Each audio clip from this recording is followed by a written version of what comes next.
Hello students, आज का हमारा टॉपिक है थेल्स थ्योरम, आधारभूत अनुपातिकता प्रमेय। स्टूडेंट, ये थ्योरम जो है क्लास 10th मैथमेटिक्स में बहुत इंपॉर्टेंट थ्योरम है, जिसका ये कथन हिंदी में और स्टेटमेंट इंग्लिश में मैंने लिखा है। हालांकि आपको ये कथन स्टेटमेंट याद करने की कोई ज़रूरत नहीं है, मैं इसको एक्सप्लेन कर देता हूँ आपको, और आपको एक्सप्लेनेशन से ही डायग्राम के थ्रू मैं समझा दूंगा और आपको ये थ्योरम पूरी याद हो जाएगी। तो थ्योरम क्या है, ये प्रमेय क्या है, ये मैंने लिखा है स्टूडेंट्स। देखिए, कथन: किसी त्रिभुज की एक भुजा के समांतर खींची गई रेखा अन्य दो भुजाओं को जिन दो बिंदुओं पर प्रतिच्छेद करती है, जिन दो बिंदुओं पर वो काटती है, वे दो बिंदु उन भुजाओं को समान अनुपात में विभाजित करते हैं। पढ़ने से बिल्कुल भी समझ में नहीं आएगा और आपको याद करना भी नहीं है। इंग्लिश में: if a line is drawn parallel to one side of a triangle to intersect other two sides in distinct point, the other two sides are divided in the same ratio। तो ये तो इसका statement है जिसको हमको याद नहीं करना है। इस स्टेटमेंट के बेस पे थ्योरम को प्रूफ करना है, बट हम जो है थ्योरम को प्रूफ करते टाइम स्टूडेंट ये स्टेटमेंट जो है हम याद करेंगे। तो मैं आपको इससे डायग्राम से समझाता हूँ तो आपको अच्छे समझ में आ जाएगा कि इसका स्टेटमेंट क्या है।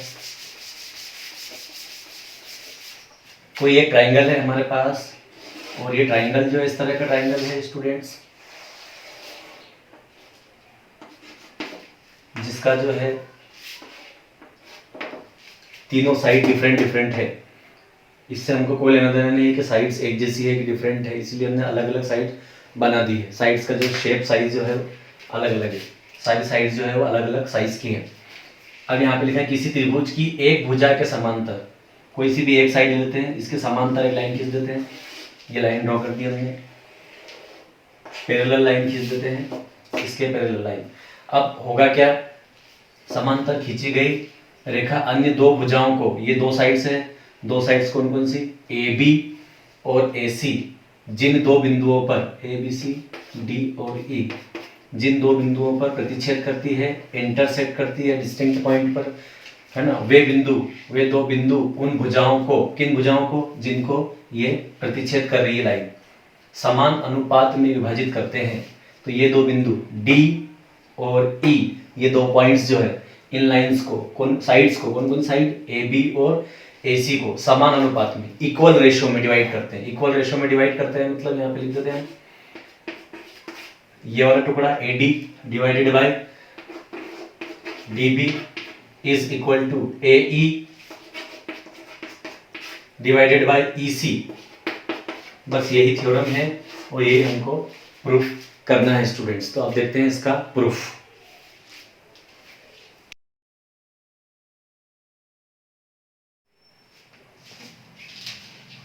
तो स्टूडेंट्स, अब हम देखते हैं इस थ्योरम का प्रूफ। तो थ्योरम के स्टेटमेंट में हमने ये सीखा स्टेटमेंट में कि ये जो एक ट्रायंगल है, एक ऐसा ट्रायंगल जिसकी सभी साइड्स जो है वो डिफरेंट साइज की है, और इसकी किसी भी एक लाइन के पैरेलल समांतर जब हम एक लाइन खींचेंगे तो ये जो लाइन है समांतर वाली लाइन, मैंने इसको इधर से कट कर दिया है, एक लाइन सेगमेंट ही रखा है यहाँ तक का, क्योंकि इसी का हमको काम है। खींचेंगे तो क्या होगा कि ये जो लाइन जिन दो बिंदुओं पर, जिन पॉइंट्स पे ये दो बाकी की साइड्स को जो है कट कर रही है, ये जो पॉइंट है, एक पॉइंट डी और एक पॉइंट ई, इन दोनों साइड को सेम रेशियो में, समान अनुपात में डिवाइड करता है। और ये हमने देखा कि ये वाला AD अपॉन DB, ये टुकड़ा इक्वल टू, समान अनुपात में, सेम रेशियो में डिवाइड करने का मतलब यही होता है, यहाँ पे इक्वल लगा देंगे, ये वाला टुकड़ा AE अपॉन EC। अब इस चीज को जो है हम प्रूफ करेंगे स्टूडेंट्स। तो इस थ्योरम को प्रूफ करने के लिए सबसे पहले हमको कंस्ट्रक्शन करना होगा, कुछ अपनी तरफ से जो है यहाँ पर ड्रॉ करना पड़ेगा हमको हमारी फैसिलिटी के लिए। तो जो कंस्ट्रक्शन होता है उसको हम डॉटेड लाइन से ऐसे करते हैं, दिखाते हैं, शो करते हैं।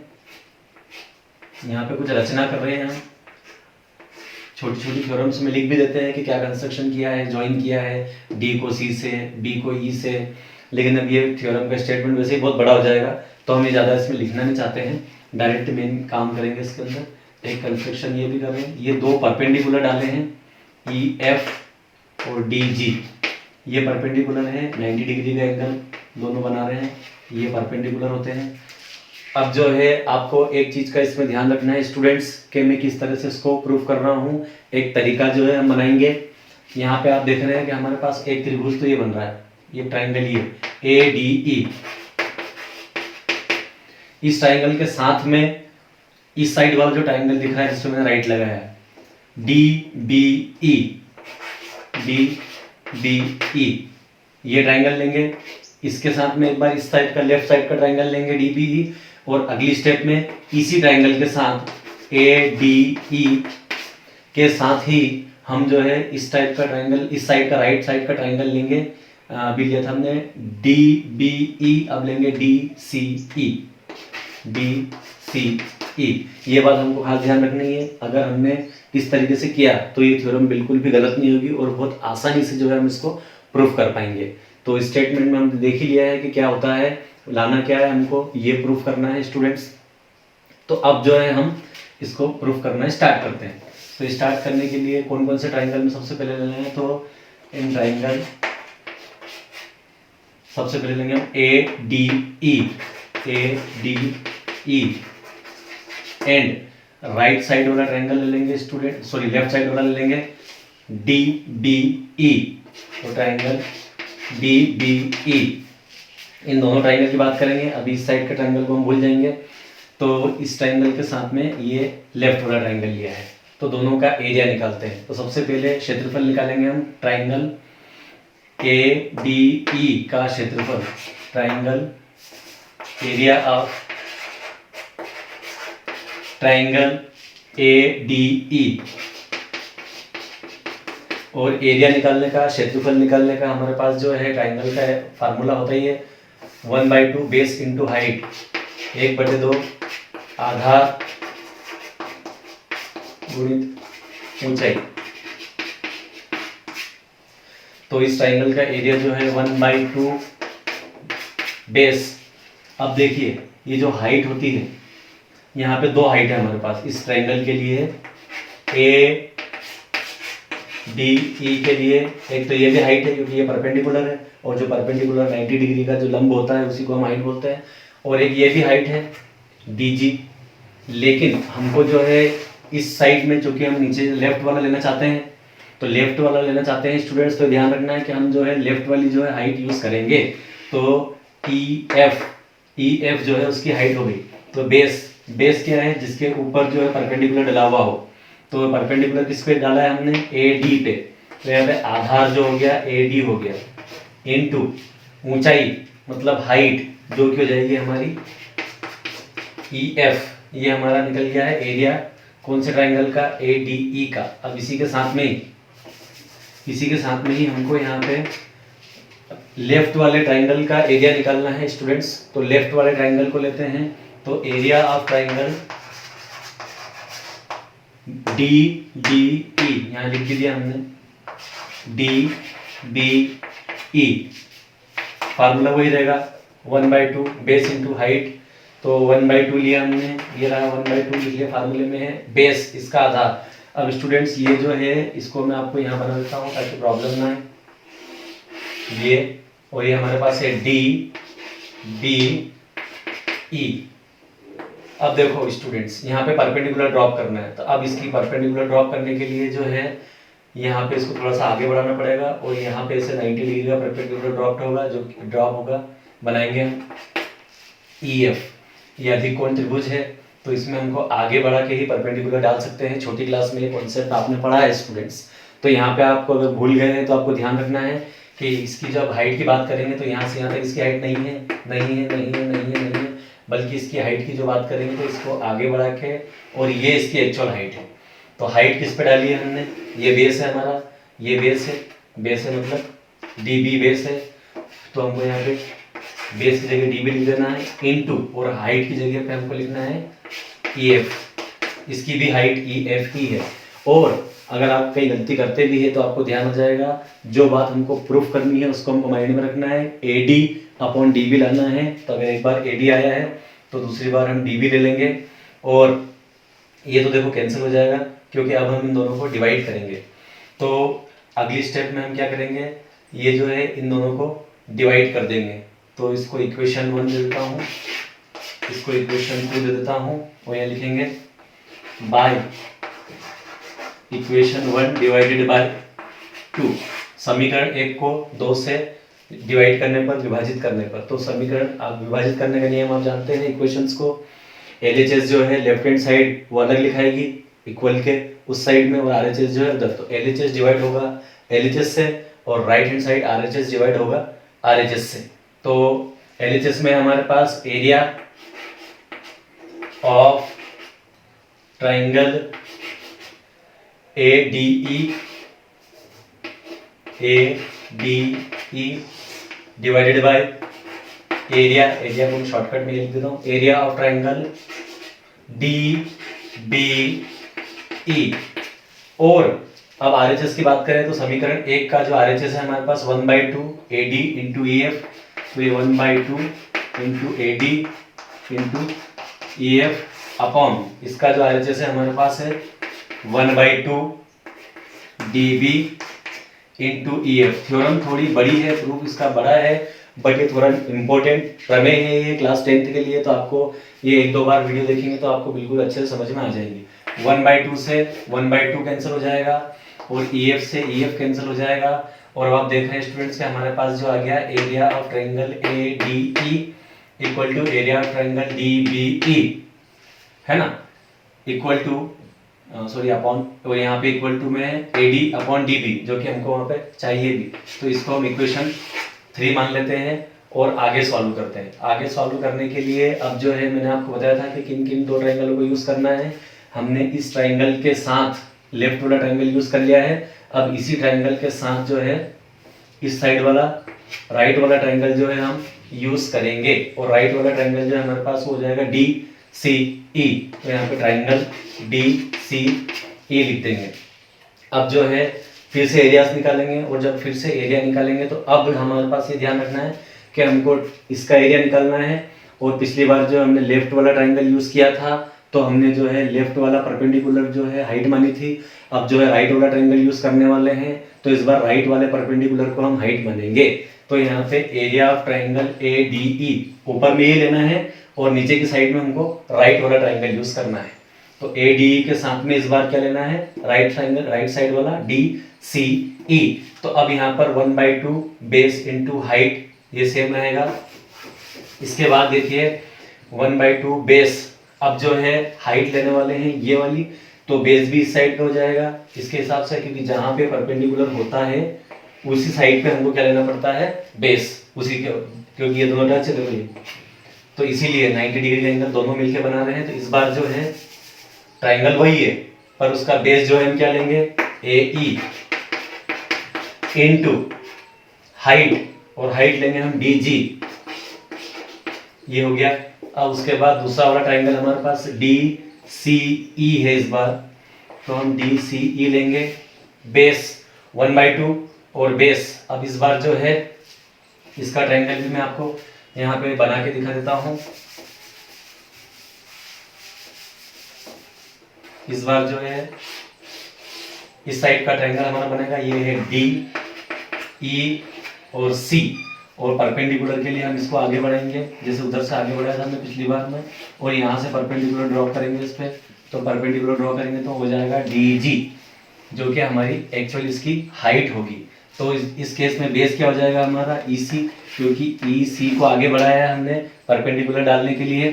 तो यहाँ पे चेंज हो जाएगा स्टूडेंट्स 1/2 बेस, और बेस की जगह पे आ जाएगा हमारे पास EC, तो ये बेस की जगह पे आ जाएगा EC, और हाइट की जगह पे जाएगा हमारे पास DG। फिर ये इक्वेशन 1, 2 हो चुकी थी, 3 हमने दी थी, ये इक्वेशन 4 और ये इक्वेशन 5। अब सेम प्रोसेस करेंगे हम, जिस तरह से हमने इक्वेशन 1 को 2 से डिवाइड किया था और इक्वेशन 3 बनी थी, इसी टाइप से हम इक्वेशन 4 को 5 से डिवाइड करके एक नई इक्वेशन बना लेंगे और आगे सॉल्व करेंगे।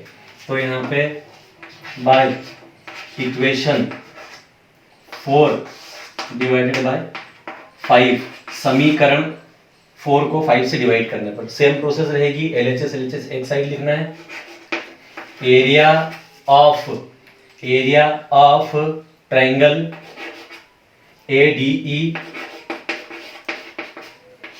डिवाइड होगा area of triangle DCE,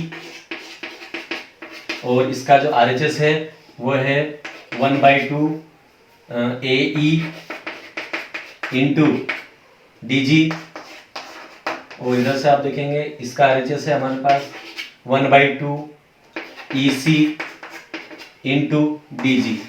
same process, DG से DG कैंसिल हो जाएंगे, 1/2 से 1/2 कैंसिल हो जाएगा, और इसको इक्वेशन नंबर हम 6 दे देंगे। अब इक्वेशन नंबर 3 दे चुके हैं, बना चुके हैं, और इक्वेशन नंबर 6, तो इक्वेशन नंबर 3 क्या थी मैं एक बार फिर से लिख देता हूँ आपको।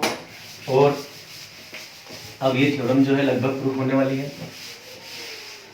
इक्वेशन जो 3 थी वो हमारी ये थी, एरिया ऑफ ट्राइंगल ADE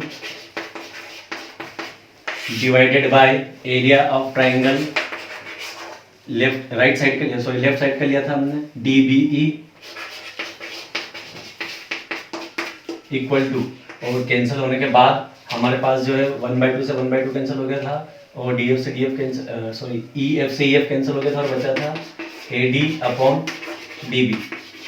ये इक्वेशन 3 और इक्वेशन 6। अब इक्वेशन 3 और इक्वेशन 6 को ध्यान से देखेंगे स्टूडेंट्स, तो यहाँ पे हम देखेंगे कि अगर हम किसी भी तरह से, हमको ये तो पता चल गया है कि ये दोनों RHS को हमको बराबर करना है, क्योंकि यहाँ पे आप देखेंगे हमारे पास ये बचता है इक्वेशन 6 में हमारे पास AE/EC है, AE/EC चाहिए हमको, इक्वल में AD/DB चाहिए, तो मतलब दोनों RHS को अगर बराबर कर पाए तो ये थ्योरम प्रूफ हो जाएगी।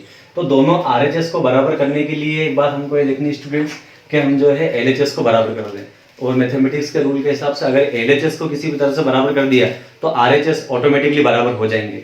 अब LHS में देखते हैं तो आप ये देखेंगे कि यहाँ पे जो इसके न्यूमरेटर में, इसके अंश में, ऊपर के साइड में दोनों चीज़ें बराबर लिखी हुई है, एरिया ऑफ ट्राइंगल ADE। अब अपॉन में देखिए यहाँ पे लिखा हुआ area of triangle left side वाला DBE, और यहाँ पे लिखा है एरिया ऑफ ट्राइंगल DCE। तो ऊपर का तो बराबर ही है, अगर नीचे का बराबर कर पाए तो ये LHS इक्वल हो जाएगी और थ्योरम हमारी प्रूफ हो जाएगी। तो एक खास बात है, एक छोटी क्लास में आपने कॉन्सेप्ट सीखा होगा कि ये दो पैरेलल लाइन के बीच में, एक लाइन ये पैरेलल और एक लाइन ये पैरेलल, ये दोनों लाइन आपस में समांतर है, और समांतर रेखाओं के बीच में जो त्रिभुज बनते हैं जो कि एक ही बेस से बनते हैं, तो देखो ये बेस भी दोनों का सेम है, एक इधर वाला बन रहा है ये जिससे मैं पेन चौक घुमा रहा हूँ ये, और दूसरा वाला ये, दोनों समांतर रेखाओं के बीच में, पैरेलल लाइंस के बीच में बन रहे हैं, और दोनों का बेस भी एक ही है, तो हमेशा उनका एरिया इक्वल होगा, और इसका कोई रीजन लिखने की जरूरत हमको नहीं है। डायरेक्ट ये बात जो है हम समझते हैं, छोटी क्लास में प्रूव्ड है, पढ़ी हुई है, तो डायरेक्ट लिख सकते हैं सिंस चूंकि area of triangle DBE equal to area of triangle DCE, ये दोनों एरिया इक्वल है, तो मतलब मैं क्या कर सकता हूँ, मैं यहाँ पे इन दोनों को इक्वल हो गए, ये दोनों इक्वल हो गए, तो यहाँ पे मैं क्या कर सकता हूँ कि DCE की जगह पे, अगर इक्वल है तो DCE की जगह पे मैं DBE लिख सकता हूँ, तो मैं यहाँ पे DBE लिख दूंगा इस स्टेप में, और ये इक्वेशन नंबर हमारी 7 हो जाएगी। ज़्यादा इक्वेशन से डरना नहीं है, इक्वेशन जितनी ज़्यादा बनाएंगे उतनी आसानी से जो है चेक करने वाले को भी समझ में आएगा, और हम भी जो है थ्योरम को आसानी से प्रूफ कर पाएंगे।